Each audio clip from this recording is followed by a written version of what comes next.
Hello, I'm Yam. This is my pitch for my final project. Currently, working title is Tower of Trials, and yes, these images I did just grab from the first page of Google. So, I'm Yam. I've been on intermission since finishing my final project plan last year. I'll hopefully be back in the country come February. My project is in Godot.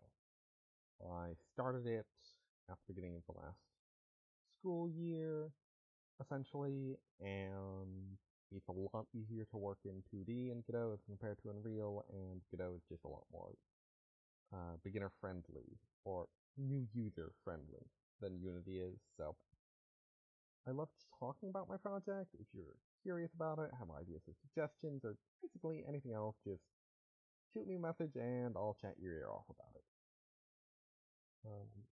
You might not know me, or you might, but if you've been at uni the last couple of years at all, you've probably seen my hat around. That's how most people recognize me in the winter, to be honest. Anyways, if anyone is interested in doing sound design or music production and you like the idea of my project, hit me up. I can't make music to save my life. Same story for actually animating the pixel art that I'm drawing. I don't know how it works. So, the premise for my project is the mystery dungeon game with dungeon crafting elements. A mystery dungeon game is just a turn-based roguelike dungeon crawler with randomly generated dungeons, and everything is based on a grid. Tends to skew more towards long-term character growth and progression as opposed to other roguelikes where you just start completely fresh after each run. But anyway, uh, dungeon crafting in this case is the player having access to an in-game system that uses items to affect the spawn weight of a dungeon. Aspects such as like biomes, room density, enemies, loot, etc. The required items for this can be found as drops, uh, bought at shop. You can hunt down specific enemies for them, and they won't be just limited to mucking about with the dungeon. I am also planning on incorporating them into other minor systems such as crafting or adding modifiers onto gear. So my inspirations for this are obviously all the Pokemon Mystery Dungeon games, because I played them to death as a child, and then map crafting in Path of Exile and Path of Exile 2, where you just add a bunch of modifiers to a map, then go through it with all the added risks and rewards. And I just find that a very fun experience, and I thought I'd try and combine the two with that as a central mechanic. And then we just got our sprinkling of other random roguelites, etc. systems. The first is more generic one called hostess cycle, and then generic element is labeled force.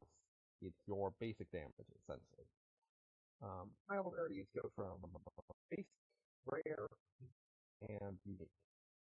And tiles can be put in anything that is their corresponding rarity slot or higher. So basic tiles can go into any slot of rare tiles in rare, elite, or unique slots. Unique tiles only in the unique slot in the center, etc. You've got your inventory tiles here on the side, and then the effects text just tells you what that's actually doing in the dungeon in the crafting office. This is basically what it wants. So start with this little grid, and as you unlock higher tier altars, you get, or crafting grids, you essentially get extra tile slots, access to elite tier tile slots, because that doesn't exist at first level, and then at the moment, it's currently planned that the unlocked conditions will be essentially the first boss you're able to encounter, which is your 2 altar, and a god elemental boss, which is just the currently planned essentially going to be the final boss of the game to the point that I'm willing to make it in uni and that I think I have the time for.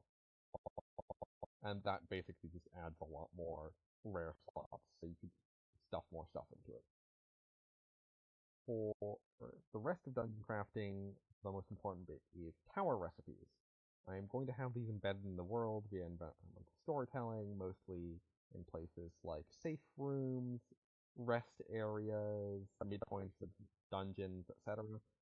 They're essentially used to fight specific bosses of a sort of pre-rich tower setup. The levels are sort of randomized and everything, but there's going to be certain like healing tiles you can only get from certain bosses, and you have to do the recipe for it. Example here, you do this, you get you go fight the fire boss in his fire tower, and he drops a fire element tile for you. You can either use this to go fight him again, but with the extra slots for more modifiers, or you can use it as a part of the higher crafting recipe to go and fight the 4 elemental boss that I referred to earlier. So that's sort of how that works. Then there's some stretch goals, which probably won't be getting to while I'm in uni, but it's sort of the next direction. And that's just composite elements, your lightning, metal, crystal, ice, dust, and steam. Just smash any of the 2 elements together, and you get the new one, and which will be affected by 50% of each of the component elements' resistances. So if you get slammed by a lightning bolt, half of it's going through your fire resistance, and the other half is going through your wind resistance. Add higher elements, such as light and darkness, which be weak to each other, and also weak to force, but I would also make force-based enemies weak to light and darkness. It's essentially a sub-weakness wheel that I think would add more variety and just make it more interesting. I like it, okay? I just like it. So for exploration and combat, the second of the core systems, well, really they're 2, but they're so intertwined it doesn't make sense to talk about them separately. It's all turn-based. So, what does use your turn? Attacking, using items, moving. What doesn't use your turn? Most of your stuff in the menu, so equipping gear, or if you want to make your character face a certain direction so you can attack a certain enemy, that's not going to use your turn. It's following a grid, so attacking abilities have range and attack, and will generally just be in relation to wherever the source of the effect is on the grid. And, well, randomly spawn dungeons. That's what you're running through. You're trying to get to the stairs, keep climbing until you reach the end, at which you go back with all the loot and XP, etc., that you've gained via murdering a tower's worth of enemies. Since they're randomized, you shouldn't really ever encounter the same layout more than once. So, replayability. Yay! For gear, I'm only going to have 3 slots. Your weapon, armor, and trinket. I.e., this is just going to be your attacking thing, your defending thing, and your miscellaneous thing. Planning on it mostly just being stat locked, may have some more unique pieces of gear, be subject to class restrictions, but overall I want stat-based progression. So basically everything locked behind stat thresholds and nothing else. And where the classes essentially have 2 core stats that automatically increase on level up, but the player also gets free points to distribute so they can spec in whichever direction they want for each of their characters. Stats are just, well, strength, dexterity, magic, defense, vitality, and luck. It's fairly simple, but I tried to make everything be dual purpose except for luck, which is just in here because I want to have a luck stat and for it to actually be useful. Strength is your base physical damage. It's also your melee multiplier. Dex is what affects your dodge and critical hit chance, which are basically the same thing to a degree.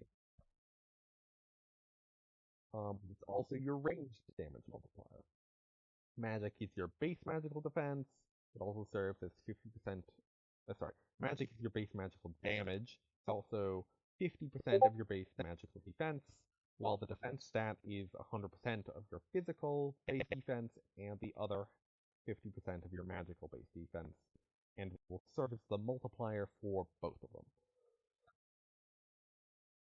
Vitality is what's giving you your base HP and that sort of thing, other than class levels, and also is the healing and buffing related multiplier for healers or anything that's giving you a buff, or your enemy the debuff, that sort of thing.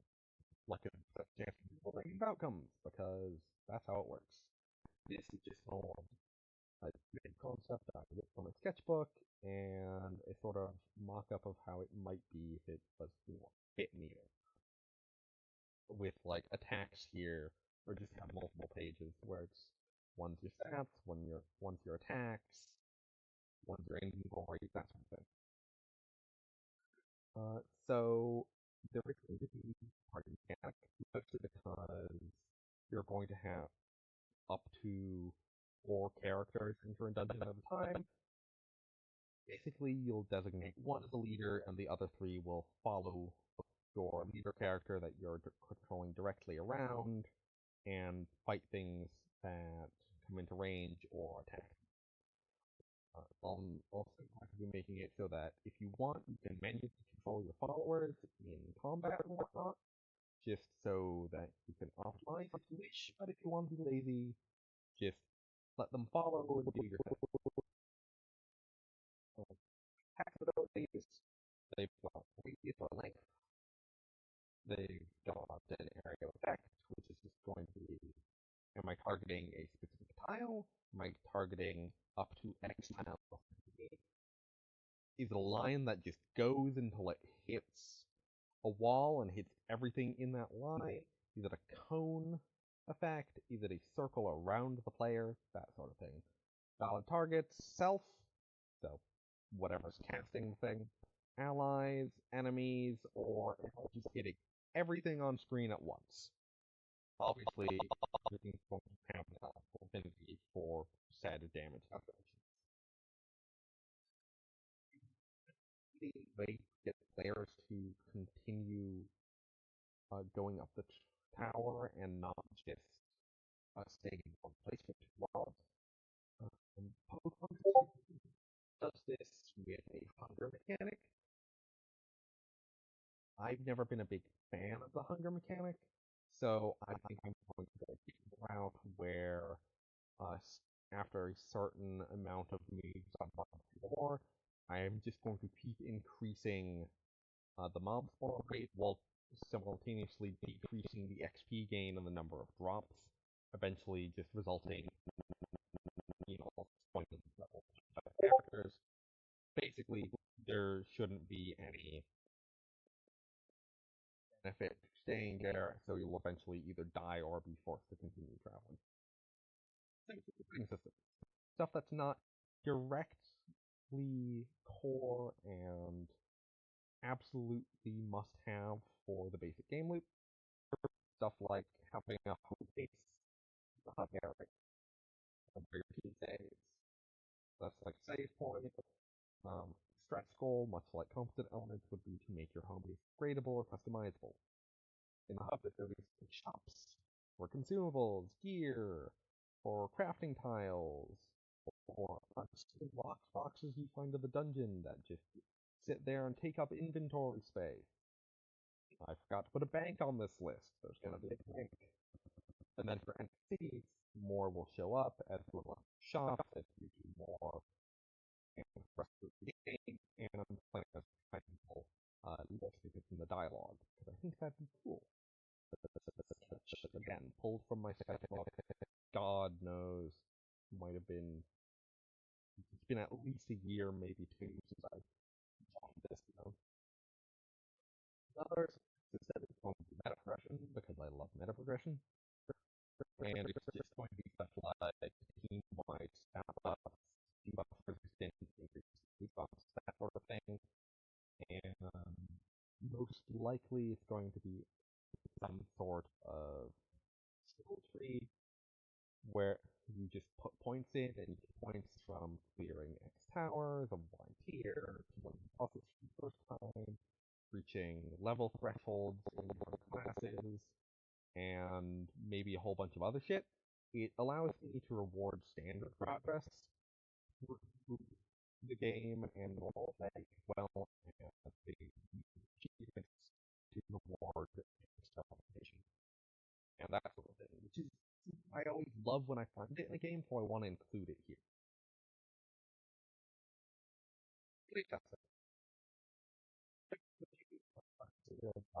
I left after finishing everything except for final.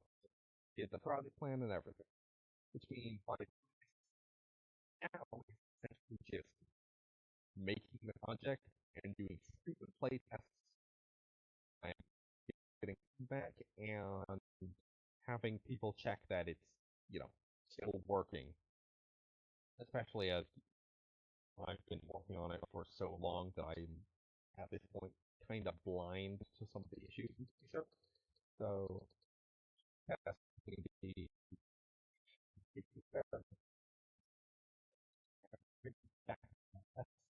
make sure all the basic modifiers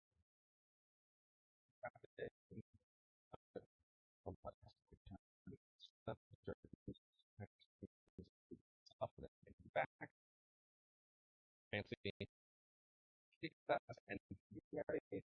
I want to make sure all the rest of the piles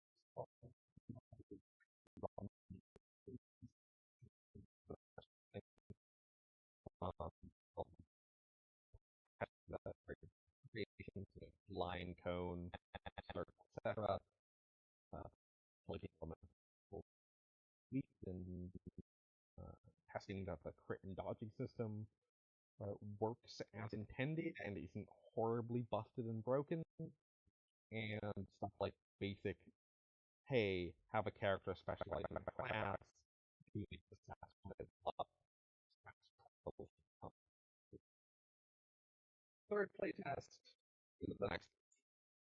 Um, I want an inventory here from said inventory. I want all ordnance to be a thing that are present that can follow you around and hit things. I don't need them to be any more complicated than that yet. I want to make sure that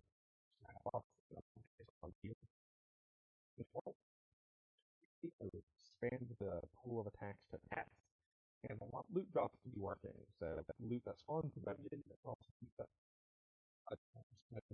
murder enemies. And then I want sort of at least a system of define at X stat threshold. Keep my character to click this game. I get it possible, and then use it in the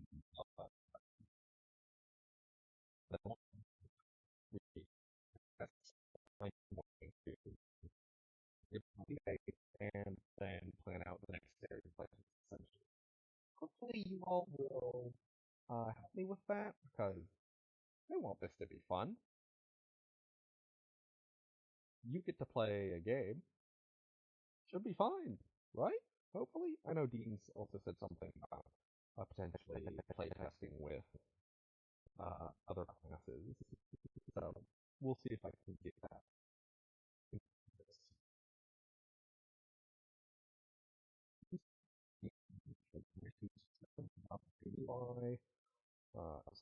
Mostly done. Like I've done all the back end shit. A lot of stuff. I haven't actually made enemies for gear yet, and I still need to do stuff like make this next level. Have I need spawners? I have a functional turn system because it's the cornerstone of the genre, and it's not done yet. Obviously, I haven't even started because it's different. It's a pop out of brain and go at my channel, I just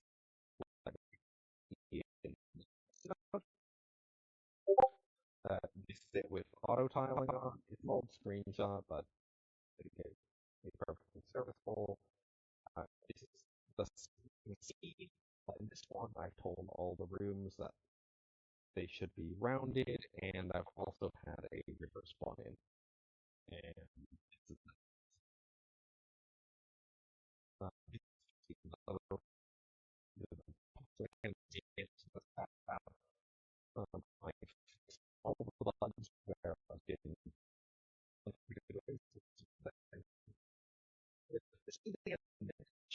I hope it sounded interesting enough for you guys to look around at it. If you're curious, message me. Otherwise, and of course, whatever